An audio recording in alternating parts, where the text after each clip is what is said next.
Welcome back here to another week of the Coaches Shows here at the Glenville State University Athletic Department. Got several folks coming here to join us this morning, and we are leading off with the head coach for men's and women's track and field and cross country, Coach Dan Myers. Thanks for joining us this morning, Dan. Thank you for having me, Coach. Tell you what, up in Shinley Park, up in Pittsburgh, the hallowed grounds of that historic course, and this weekend the Pioneers ran up there. Give us some takeaways on both sides. So one of my favorite courses for sure. Looking at our entire schedule, always excited to go to Shinley Park and run at this meet. I think it's just a good test for this time of the year. You know, it's a fair course, a lot of flat, a lot of incline, out and back. So it provides a little bit of everything. The guys' course is probably significantly different than the girls' course. But at the same time, just a very fair and fun course. And Coach Conley at CMU always puts on a good meet, and had about 10 teams there. And I would say from top to bottom, it went really well. Men were a little thin, but there were some good things to definitely take away from it. Isaac Slater, another great meet for him. BJ led the pack for us, for the fourth meet in a row. So those two guys ran well. And I think they're trending in the right direction heading into the next 2 weeks before conference. And the women just, best 1 through 5 effort we've had since I've been here. And I think that if we can run that way on the conference course with as difficult as it is in our 2 through 5 to have that same spread, I think we'll surprise some teams. I really do. But we're knocking on the door, and we're almost there. And even though, Natalie has set some records at 5K and 6K, I think you made a great point, when we were texting her after the race. This may have been her best race to run in 1914 on that course with the rolling hills. Yeah, absolutely. And that that would have been the best, that would have been the top time, in the program history 2 weeks ago. So, and to do it on that course is excellent. She ran a great race. They got out fast. And she stayed aggressive. When they did the out and back, the incline, that mile climb on the way back out, she ran super strong. She got in a foot race at the end for fourth, just behind Fairmont's number one, who's been a great runner for the last 3-4 years. So, she's putting herself in position to run with people that she knows she can run with, and she's getting a little bit more confident in the strength type races. And like I said, I think that was probably her best race yet, and especially Wednesday, legs weren't feeling great, and just some weeks they don't, and she responded well on Saturday. Yeah, and with the pack that you mentioned, of course, Sam Dawson has really made the big improvement, but, beyond her, it's been minute, like with the gap. And come Saturday, it's like bang, everybody's within 25 seconds of her. Talk about how that unfolded with Savannah and Hannah and Summer. So the game plan in our pre-race talk a few minutes before the gun went off, it was Savannah, Hannah, Summer, keep at eyes distance of Sam. And when they did the initial out and back, or when they did the initial out, because the first mile, for the women is downhill, and they all got out strong, and I'm like, well, we'll see how they are when they come back up. And for them to have like a 20-ish second gap was huge. Especially with Hannah was very satisfied with her race, with the limited experience she's had. She was obviously super excited to run that, which is super impressive for her. But the rest of the girls still just like, we want a little bit more. We want a little bit more. And I think that the way they race that course, that's going to pay dividends if they can keep that gap at conference, regardless if it's not quite their best day. When the scoring comes out, I think they're going to be very thrilled with it.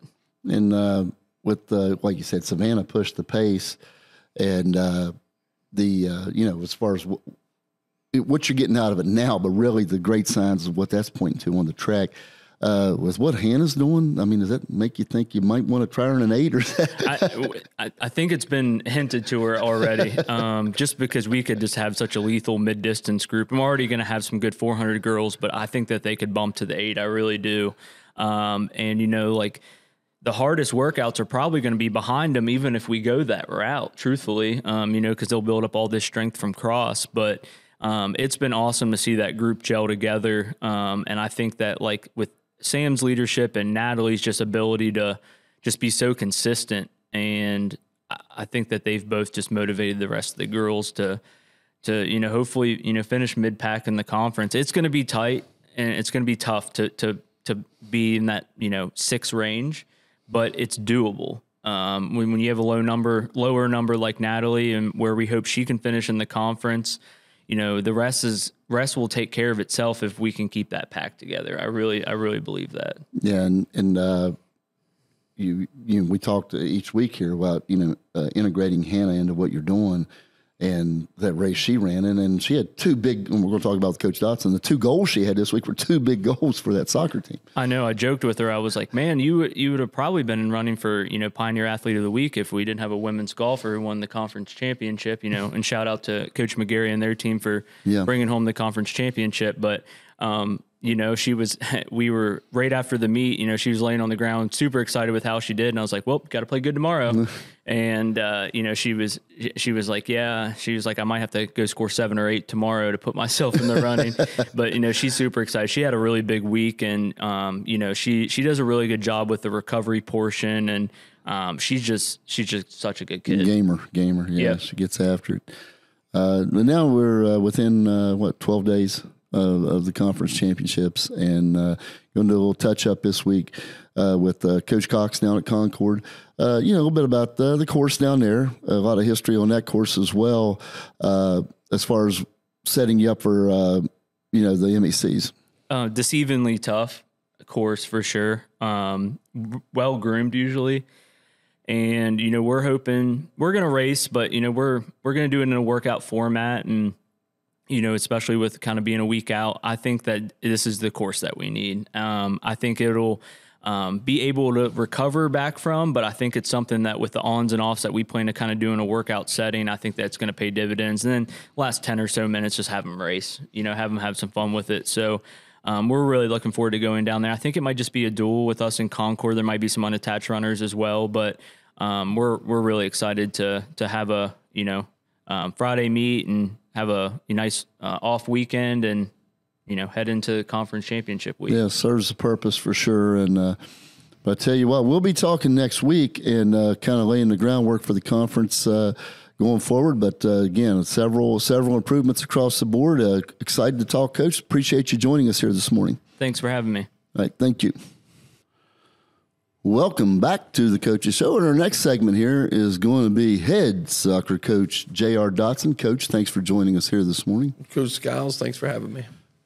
Big week. We're in the middle of, Northern Division competition. We've got 4 of the 6 matches down. That includes, the match at Salem.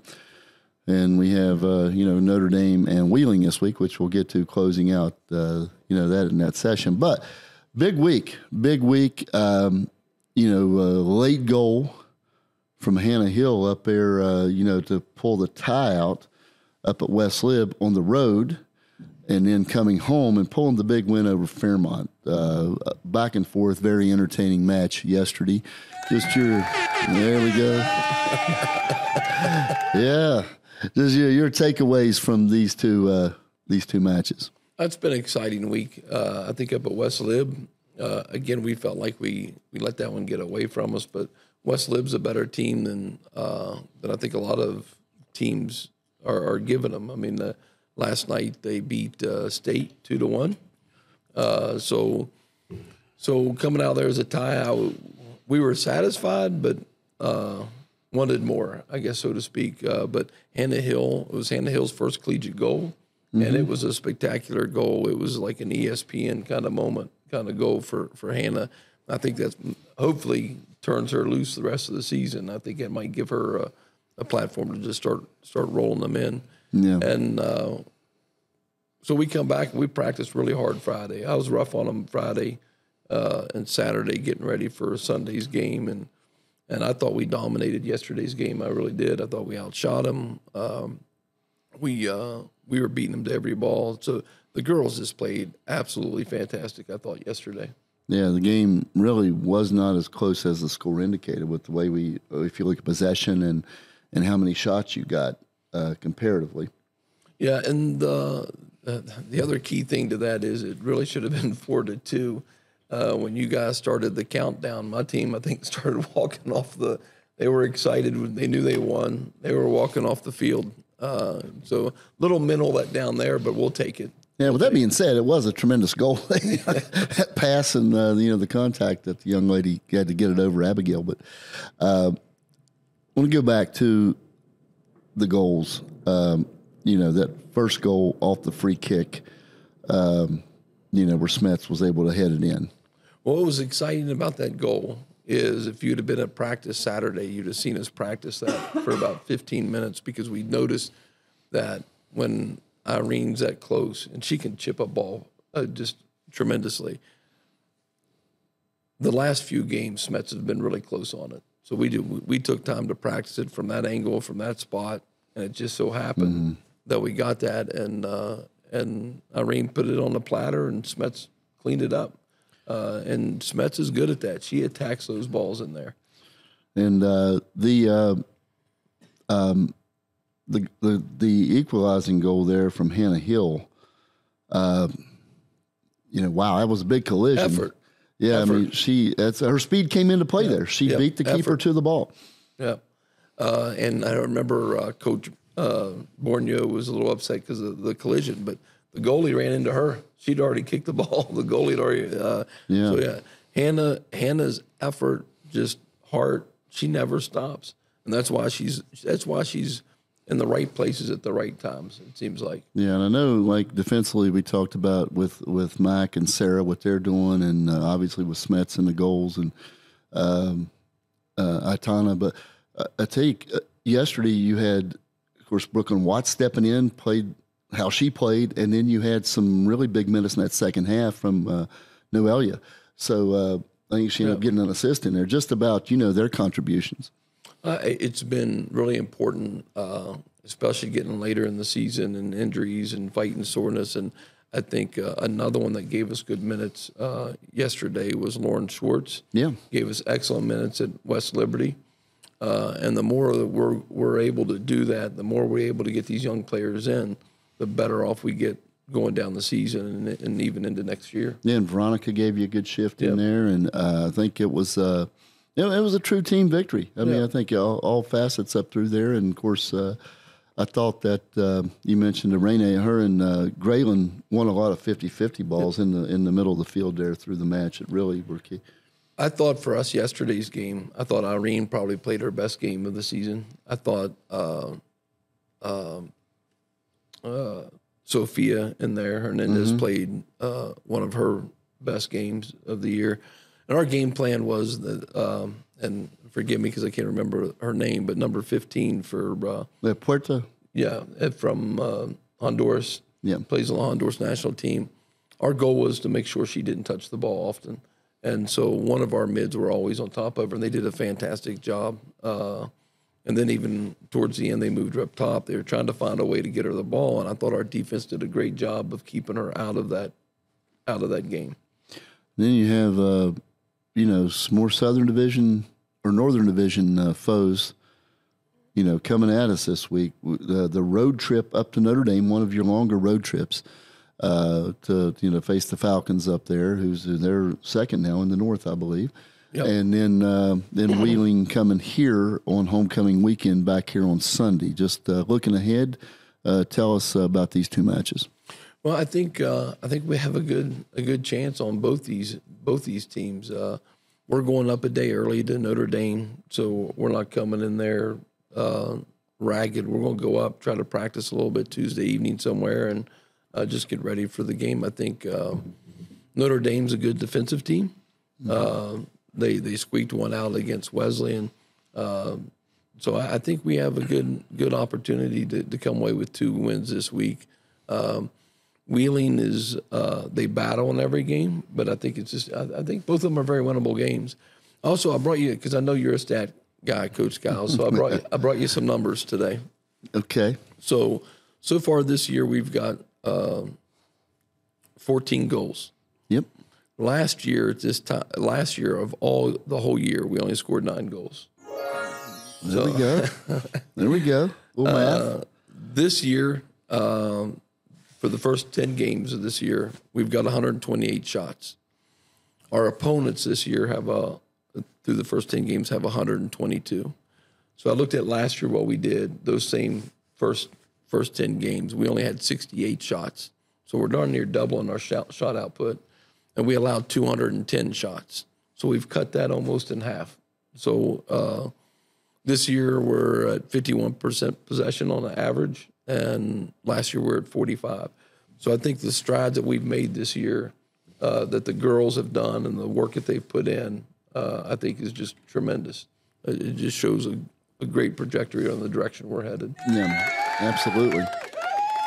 And it really came to fruition yesterday on that stat sheet with as those shots were. I mean, even we were down 2-1, you had a feeling that we were going to get some good looks. Oh yeah, from the first 10 minutes, I thought, "Wow, we're going to win this game." And you, I mean, you just had a feeling.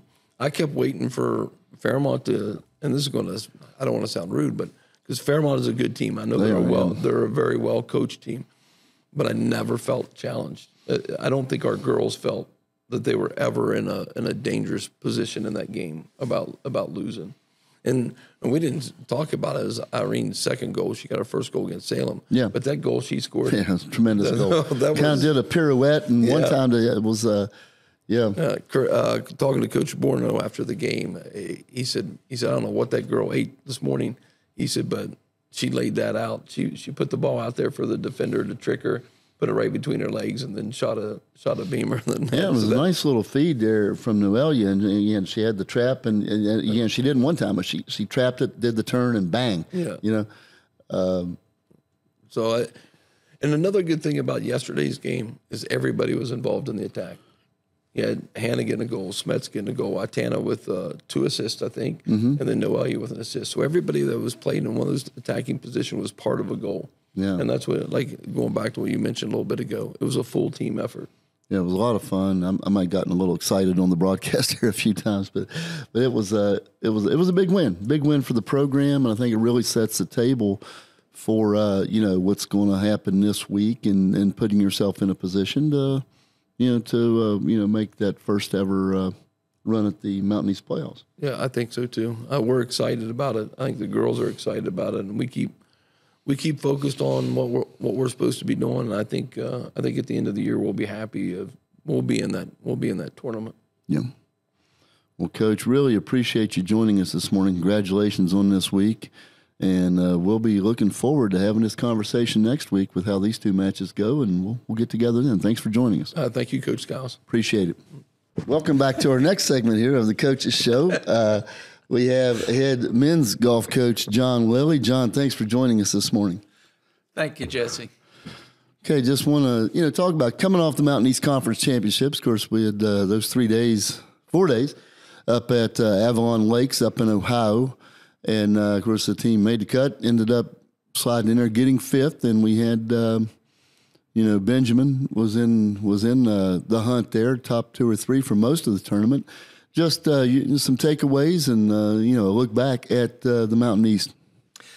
It's beautiful weather. That's one good thing. We normally go up there and it might snow, but we had 4 beautiful days of weather. Our golf game didn't come up from Glenville. We had some good rounds, but we couldn't put it together. It was basically a disappointing tournament for us, but it's over with, and we've got one more to go in Hickory, North Carolina, and we're getting ready to maybe get down there and show what we're really worth. Now you're going down to Lenore Ryan, correct? Down yes. There with like I said, wasn't where you wanted to finish, but you still got some really nice results on the body of work. And as far as, I know still receiving votes nationally, and, D&E won the championship, and that's a team that you all have beaten. So that's going to, weigh in your favor going forward for their automatic bid with wins over them. Just talk about what, the team, can gain from playing well down at Lenore Ryan and looking forward to the spring. Well, the reason we're going down there is for exposure. The southern schools are big into how they rank nationally. So Brother Bill and I decided to go down there and see where we stand with the southern schools. And this is going to be a big tournament for us. Probably a better intense tournament than the MECs, because we're playing against some very big schools in the South. And moving forward, just individually, talk about that round we mentioned that Benjamin had. He was right in, I believe, second after day one, and right until really the last round was right among the top players in the entire tournament. Yeah, he was +1, one over par going to his 8th hole on the last round, right in contention for all conference, and he hit it in the water. And being a Pete Dye course, it just escalated to 3 holes in the water, and next thing you know, instead of shooting 73 or 4, it was an 83. It just happened in a hurry. That's a Pete Dye design, though, that will do you. It'll eat you up if you're not hitting it straight. Yeah, that was a tough course, and I was going to say Matee. He came in a court where and he had been out of the top 5 a few moments during the year. Stepped in, played number 2 for you that first day. Just how he stepped up for you coming in. He was or started out as our 5th man and had a very good tournament except for 4 holes. And that was in the second day. The last 4 holes, he went triple bogey, triple bogey, and finished with an 82. So it just goes to show you how Pete Dye is, he loves to have those big scores thrown in there. So it was a tough tournament. It's a tough golf course, and we just got to learn how to play. Yeah, I know. And from the Mountain East side of things, I know the league, they really like the tough courses and really having a legit, championship experience. But just, again, I know it wasn't where you wanted to be, but if you can look at, playing on that third day and, where the program was 3 or 4 years ago, now, 3 years in a row, just diving into that last day and being among the top teams in the conference. I mean, is there certainly a lot of positive reflection and on how far the program's come and the kind of talent you have at your disposal right now? I think this year we probably have the most depth that we've had in 7 seasons that Bill and I have been associated with this by far. We had a tough choice in making the top 5 decision to go up there because we could only take 5. Yep. And we could go at least 10 deep and feel comfortable with whoever we took up there. So we just didn't play well. That was, the bottom line is that we could have gone up there and won it. D&E we beat all season, and they went up there and just were magnificent in their play, and hats off to them. But we could have been right there. It coulda, woulda, shoulda, but we just didn't have a good 3 days of playing competitive golf. Well, it's an unforgiving game. It really is, and but if I tell you what, we really appreciate what you're doing with these young men, and I think we're looking for a good tournament down here. And there's a lot of golf left to be played this year, and Glenville State is still very much in the conversation for that regional bid. So we really appreciate it. That's our goal, is to get to the regions and see how well we can play.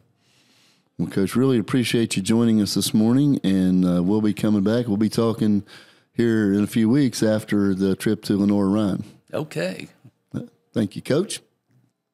Welcome back to this week's edition of the Pioneer Coaches Show. Right now with me, I have head football coach Mike Kellar. Coach, thanks for being here. Appreciate having me. So, Coach, going back to Saturday, fell short on the comeback against West Liberty. I know definitely not the ideal start that you were wanting. If you could just take me through, Saturday for you. Yeah, obviously got off to a bad start. They opened the game up with a double pass. They motioned to not to get into all the football part of it, motioned to trips and threw it back, and the kid hit a go route, the old bubble go. Coincidentally, in 2009, when I was the head coach at Concord, they opened the game the exact same way. I can still remember it. They had a tight end, number 22, was a great player, and he threw it to GSU Falls in number 5, coincidentally, and opened the game the same way. So, it's 7-0 them, and then we come out and hit a couple plays and got a 3rd and 1 and go the wrong way up front. Don't see the Mike backer, and he blows it up for a 2-yard loss and kick, and then we have him stopped with a 3rd and long, and the kid makes a great scramble drill, and they toe tap one on the sideline and run switch verticals, and you watch it. The blitz is a second from getting home, and a lot of good, But they end up hitting a big play for us, and then it's 14-0. Then it's mindset. Then it's all the drama of what had happened the week before and how we handle adversity and all those type of things, and basically. We really rattled our cage until halftime. We hit a couple things offensively and had some yards and all that. But now you're down. You're really, when they say rattle the cage is putting it minor. I mean, now you're down 41-10 at the half, and you've got 300 and some odd yards of offense and all that. And then it's one of those times where you just go in and you try to give a gut check to the team and kind of see what they're made of. And the thing that I'm proud of is obviously the comeback, but. If you, I was watching the tape yesterday, and at the breakfast table, and I freeze it, and I'm like, okay, the score here is 41-10, and we make an interception. Guys are diving over the pile to go after pump blocks and to make tackles, and hanging in there to make throws, and linemen are doing all they can, and you're like, man, this is a high character team. I mean, no way, you're in that situation. Getting beat 41-10 and play that hard unless you got a little something to you. So from that standpoint, I'm proud of the kids. I mean, I'm not happy with the loss. I'm not happy with the way the season's going, but I'm very proud of the way the team competed until the end and showed who they are and what they're made of. And I got to believe with that type of attitude and that type of effort that wins will come. No, I mean, I agree. You talk about adversity. I mean, the last couple of weeks, you guys have faced a lot. State, kind of the same situation. You're down 24-0. You come back. I mean, you're a few drives away from making it a game again. Same thing happens at West Liberty. I mean, that takes a lot down, because down 41-10, you could easily lay down, and it could have been a 60, 70-point game. Totally. And they turn around. I mean, you're down 48-40. I know you had a waste of timeout earlier, but I mean, if you get a stop, you're going to get the ball back with a chance to tie the game. I mean, what does that say for your team? Well, it shows you the kind of character. The thing you got to look at is why the slow starts. Mm-hmm. I mean, if you watch practice and see the way we practice and the way we structure practice, I mean, we hit the ground running, and we start every practice with 2-minute drill. To kind of get us started, and so you wouldn't think that we're trained. For the slow starts. Last year, 11 games, with primarily the same team on 11 games, 8 of the 11 games we scored on the first drive. I don't know how many points we got the first quarter this year, and very few, if any. And to be such slow starters when the team has been such notoriously fast starters, and the way we practice and the way we structure everything is to start fast, is baffling to me a little bit. I have a theory, it's when you're Glenville and no one thinks you're any good, and you don't think you're any good, and you can play footloose and fancy free, you start and you don't worry about failure. And then you're Glenville and everyone thinks you're going to be good, and you got expectations. The analogy I use is like on Rocky III when he tells Adrian, I'm afraid of losing. So that's the way we play. We're afraid of losing something that was never ours to begin with. And, and obviously that's been addressed with the team and the staff and my own soul searching. But, I think that's our biggest issue, is just overcoming the fear, not fear of failure, obviously, but how to handle success or perceived success that's in your head. We don't look at it as its own entity, like it's one play at a time and you execute that play and you do your job on that play. We look at it, we're such a result-oriented team, result-oriented society that we're not being process-based, and that's really, that's really what it boils down to. Well, now looking to Saturday, you have a chance, turn the tide with everything. You host Wheeling for homecoming, expecting a big crowd, a lot of alumni returning. What have you seen from Wheeling so far that you have been able, to look at? Well, it's another team that's played us really good, since I've been here. Beat us the last 2 years. Up there was a back and forth game, had a chance to win it, made a little bit of bonehead play at the end of the game, going, to win it on the drive that we thought was going to win the ball game. They're a good football team. They got backs. You know, they do all their runs out of all the same motions, out of all different. If they got a motion or a set, then they do that. They do all their plays out of that same motion and set. So they're very hard to judge. You know, it's hard to be predictable on them defensively. I think they're as well coordinated as any defense in the league. They're multiple. They're a base 3 down front with a 2 high shell. And their kids know how to play it, you know, and our work's cut out for us, you know, this week against Wheeling, because it's not a defense that gives you anything. You know, West Liberty's defense was. It was a defense that gave you some opportunities, and at times we missed those opportunities. At times we took advantage of those opportunities. You know, Wheeling's not going to do that. You're going to have to drive the ball. You're going to have to be methodical with what you do, and you're going to have to execute ball plays. And that's something we've struggled with. We've made some big plays, but we just putting drives together has been a thing for us. So that's going to be this week's emphasis. What do you expect out of your guys this Saturday? I mean, like we talked about earlier, with everything happening in the past couple of weeks, what do you expect? Yeah, I mean, I expect them to have great effort and to play with, with a lot of I expect them to play with a lot of intensity. I expect them to play hard. I expect them to run to the ball. That's kind of who they are. I expect them to compete high. That's who they've been. Other than one half of one game in the last 2 years, that's who they've been day in, day out, every day. And that was the Charleston game when we were getting really thumped and we ended the half so poorly. I can understand the mind break that they had there. But other than that, day in, day out, they're not that team. I worry about our confidence level. Anytime you lose 3 straight games, of course, everyone's telling me how to do it, and be harder, be more, be harder on them, be easier on them, be harder on them. I've heard every psychological ploy in the world, but I'm going to do it the way we see it and judge it by day, case by case on how we handle our stuff.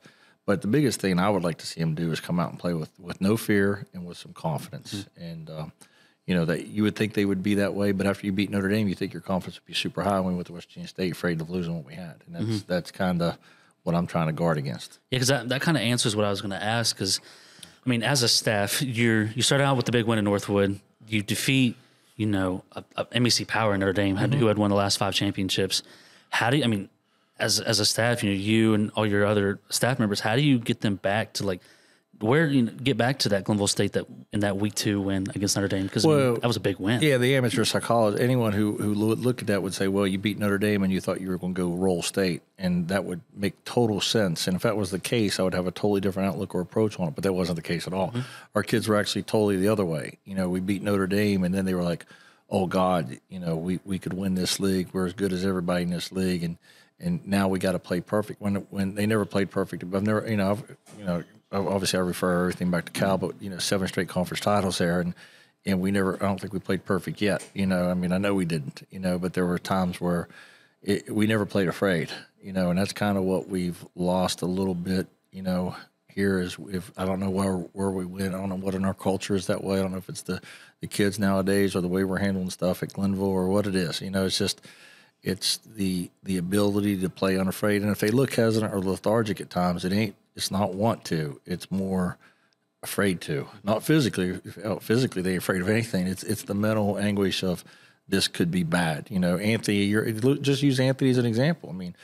I've coached a couple guys that got in NFL looks. I've never seen anyone throw the ball better than Anthony does. He's got a great arm. He's a phenomenal thrower of the football.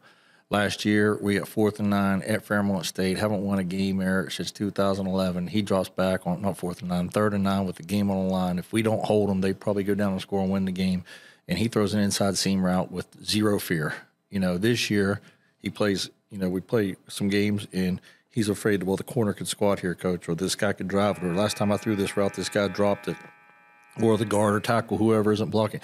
All that's in his head when last year it was – no fear. No one has expectations of me. I'm playing with house money, and he just flipped it out there. He ripped it out there, and then and he played really good Saturday. But that's one of the things that I'm using him as an example. But I could go through our secondary or our linebackers or our front, on both sides, and it shows. Even with our coaching, it shows. We're not as we've onside balls and we faked punts on our own 20 and all that. So, there's times where I'm going for it at midfield early in the game to try to wake us up to say, hey, listen, I'm going to play footloose and fancy free and let it fly. You guys need to do that, So there are times even from a strategy standpoint, I'll be like, this is stupid, but I got to get ourselves thinking a little bit differently. And that's kind of that's where we're at right now. That's our cross we got to bear, and that's what we got to fix moving forward. Well, next week when we have you back, I hope we're talking about a different outcome. But I appreciate you being here today, Coach. Thank you. Welcome back to the Pioneer Coaches Show. Today we are wrapped up with head volleyball coach KR Perkins. Coach, thanks for being here. Thank you for having me. So last week we were on a high talking about the 3-0 week you had for the previous week. You get swept last week by Western State and University of Charleston. Some really good teams. Just your thoughts on last week. Definitely was definitely the tough competition. Like we were expecting that, but honestly, it was a good test to see what we still need to work on. And I think definitely West Virginia State, definitely a lot of it is the mind barrier because of how they've played last year and how they've been playing against all the other teams right now. But the game against Charleston, that was our big test to really see, and also a confidence booster. We still lost, but there was still a lot of good that came from that game. Because I want to touch on that. I mean, I know you lose 3-1, but you have the comeback in the first set, which I think is one of the more impressive things. You dropped the second set, they controlled that one, but the third and fourth, I mean, it's not like you guys laid down. I mean, the fourth set especially, you had 2 chances to close it out, take it to 5 sets. I mean, that felt like a game working at that. Okay, this is going to go to the 5th set and be like a 20-18 game or something like that. I mean, there's a lot of good that can come out of that game too. Oh yeah, definitely. And at the end of the game, just the compliments and stuff that we were getting, it was good to see the crowd engaged. That was probably the best game that we've had. The players and the people in the crowd really getting into it. So no, it was a really good turnout, and especially there at the end, you could tell the fans are starting to get into it more. Now, looking ahead to this week, you got the tri-match tomorrow with Concord and Bluefield State. Looking at Concord, I believe this is one of the best starts they've ever had in program history. What have you seen so far out of them? Definitely, they have some pretty key players. It's definitely nothing that we're going to change against really our game set and our mindset. But honestly, we just need to play our game. We need to play how we know that we can play. Start right from the start. Do you think playing back-to-back is going to affect you guys in any way? Because I know early in the year you had to play Western Virginia Tech in back-to-back games. I mean, does that change anything for you as a coach, or how's that work? So definitely at the beginning of the season and stuff, because we've been doing a lot of conditioning previously. At the beginning, when we had those back-to-back games, it was a struggle, even with going 5 sets in the first game. But I do think that now we're better, physically and mentally, to be able to go in both games full throttle. And the week, I mean, it's a busy one for you. You play 4 games in 5 days, all on the road. You travel up to South Euclid on Friday to take on Notre Dame. Haven't looked a lot at them. What have you seen from them? Definitely, it's the same thing, and that's one thing about the conference this year. It's if one person is on and the other person is off, this conference is full of teams that it can go either way. But yeah. And then Saturday, Salem. You already played them earlier this year, beat them 3-2. How do you feel going on there on the road on Saturday? Because you're already playing 2 games on the same day on Tuesday. You get a little bit of rest, and then you're back to it on Friday, late night, probably getting them back, and then Saturday early with Salem. I mean, do you think that'll affect you guys in any way, or? I do think that, especially with it being a busy week and being on the road for every game, I do think it'll be part of that mental aspect, but being able to overcome, we do have a goal that we want to reach, and I think this is going to be a good way to test our mindset. Well, Coach, after the busy week, we will recap all 4 games and then talk about West Liberty and Willie next week. But I appreciate you being on here. Thank you for having me.